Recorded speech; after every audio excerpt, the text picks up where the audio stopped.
I'm going to show you a significantly more powerful technique than stretching to open up the glutes. Now, we stretch with the intention to, of course, lengthen the glutes, to maybe open up the posterior hip capsule here, which is very important, especially for creating more hip internal rotation. But when we look at stretches such as the pigeon stretch, for example, this is only creating space for a brief period of time, but it's also only lengthening the amount of muscles that are available to be lengthened. When we start understanding that there's more to the equation than just lengthening the muscles, you may want to reconsider stretching and trying out this technique instead. Whether you are trying to create more space and length in the glute or the posterior hip capsule to just mobilize the hips more, create more mobility, more range of motion, or you want to improve your strength, or you're tight after a workout, or even you want to build bigger glutes, I'm going to show you this technique that will really accomplish all of these. And many people say that this is 10 times more effective than stretching, and you can do it in literally 3 minutes. Now, like anything else, of course, you need to be consistent with this at least initially, but you're going to save so much time and get significantly greater results. Before I show you this, you have to understand our fascia and its role. Now, our glutes tie into these different fascia bands throughout the body, these different meridians and connections. Now, when we look at our glute max, which is the meatier part of the glute, this ties in directly to your thoracolumbar fascia, which is that part of fascia in your low back. But this also connects into your IT band, which is this thick band of fascia on the outside of your leg. Now, when we look at a different part of our glute medius and minimus, this connects into your fascia lata as well, which is a band of fascia. So we recognize that a lot of these different connections with fascia tie directly into the glutes, and all of these different layers of fascia hold the glutes together. So if we have adhesions that build up within our glutes, stretching isn't going to just release those adhesions, especially because the glutes are one of the most powerful muscles in our entire body. So what happens over time, whether you are chronically tight in an area, you live a sedentary lifestyle and your glutes aren't working enough, maybe you've had injury, maybe you've had surgery in your glutes perhaps, but all of these can cause adhesions within your fascia, within your glutes. And what we need to understand is that these collagen fibers, these collagen sheets of fascia don't necessarily just stretch and contract like a muscle. They slide and glide. But what allows it to slide and glide is your ground substance. It's this liquidy gel substance.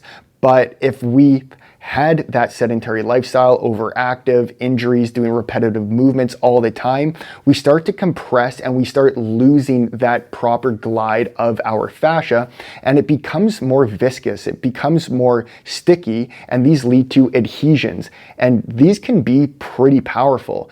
You can't just stretch these adhesions away necessarily.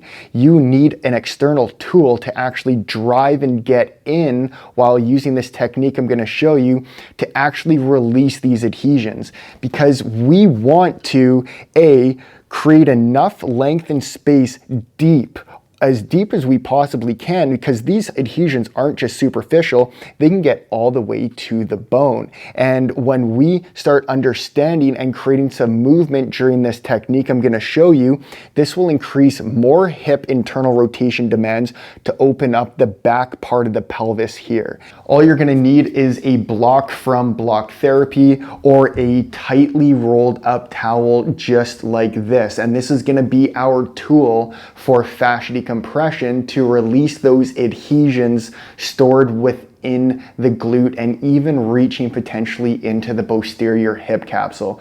Once you complete this, then you can absolutely start doing other exercises such as a hip hinge, a split squat, a squat, whatever you're really trying to perform, or maybe this is for you just to continue walking throughout the day pain-free, jogging, or even running.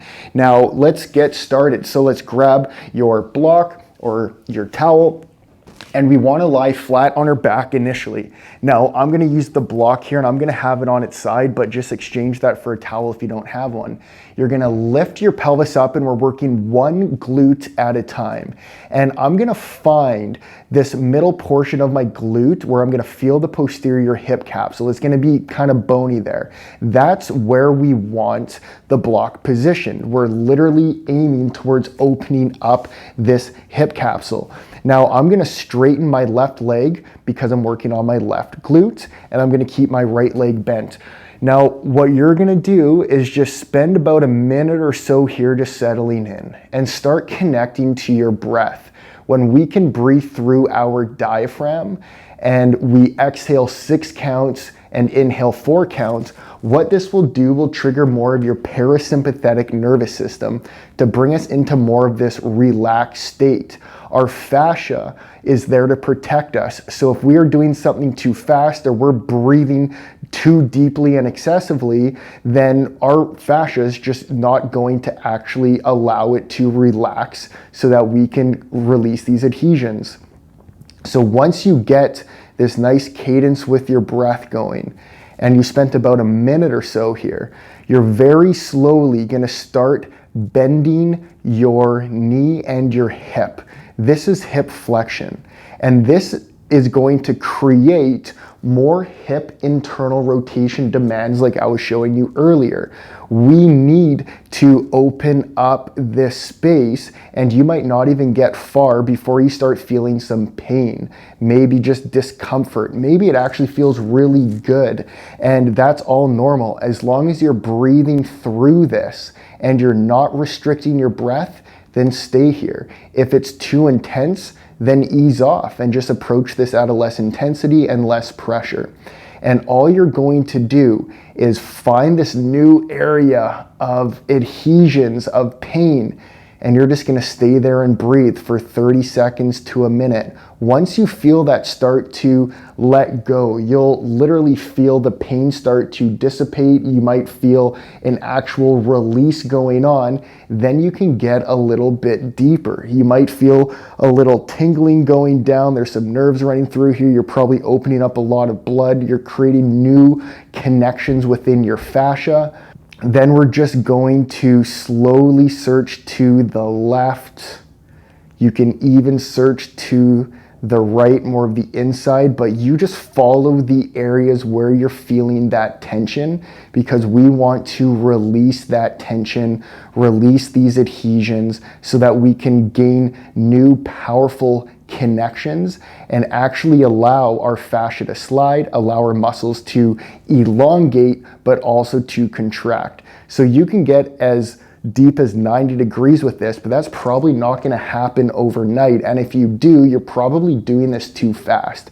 You want to do this nice and slow. As soon as we start doing this, we're just targeting more of the superficial layers of our fascia where we want to get quite deep, because there's a lot going on in the posterior part of our pelvis. So once you spent about 3 to 5 minutes, you can exhale nice and slow up, and then you're just going to repeat that on the other side. Once you've done both sides, you're going to roll over to one side, exhale up and off like that. And then you might just want to start moving around a little bit. Like just me doing that demonstration, I feel a massive release already. So once you've completed this, and I mentioned that you can start doing other movements, I would suggest doing something light, such as body weight, or very light loads, such as 10, 20 pounds even, and that's can be more than enough for certain people, and then start building into it. And this is going to help elongate the glutes, open up the posterior hip capsule. This can help with back pain. This can help with hip pain, hip mobility. This can help even to create more strength because we're integrating now more fibers. This can help grow your glutes because you can now actually elongate them so that you can then contract them more fully. So if you enjoyed this video, give it a thumbs up, and I'll see you in the next video.